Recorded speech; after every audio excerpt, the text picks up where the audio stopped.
ए शांती थांबशी आम्ही येतो तुझ्या संग. नका नका मला लई उशीर झाला. जा बाई माझा पोराला मला शाळेत पाठवायचं. इकडे का आला? त्या बंड्याने मला मारलं. असं वय लावली ना दोन थोबाडी. रडायला काय झालं? चल बघते त्या बंड्याला.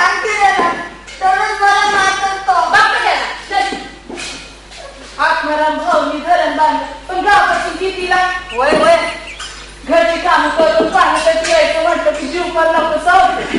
मी ऐकलंय पंतप्रधानांनी घरोघरी नळ योजना मंजूर केली आहे. आम्ही ऐकलंय. आत्माराम भाऊंनी फक्त आश्वासन दिलं. या बया आता बोलतो.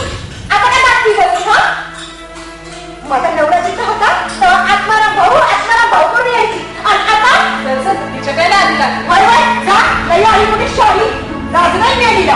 उठवाटी फिरली मिळेल तरी मी हसणे म्हणलं लोकांना उत्तर करू ना पण नाही दिली ना. घसाभर चुकून गेला यार दवा.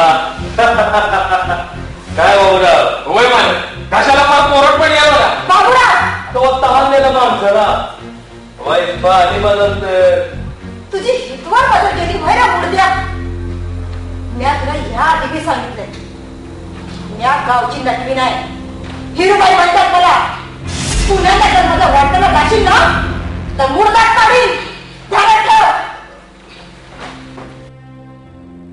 मला चला आता घरला जाऊनच पाणी पिऊ माठातलं.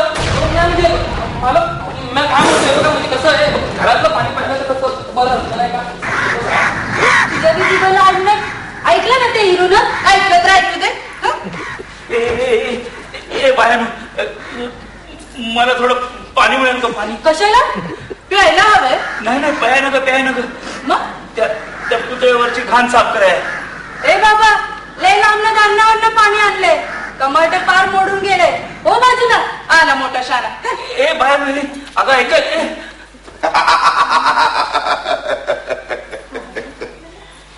काय आत्माराम अरे काय ही तुझी अवस्था. तुझा पुतळा तू साफ करतोस. अरे अरे अरे अरे अरे अरे बघ तू म्हणतोस ना की हे गाव तुझं आहे हे गावकरी तुझे आहे. अरे बघ जा गावात आणि शोध तुझ्यावर प्रेम करणारा माणूस तुझ्या कार्याची कदर करणारा माणूस तुझं अस्तित्व आजही मनात जपणारा माणूस ते आवाज तुझ्यातील माणूस केला आणि शोध तुझ्या जीवाभावाचा माणूस तोच हा पुतळा साफ करू शकेल.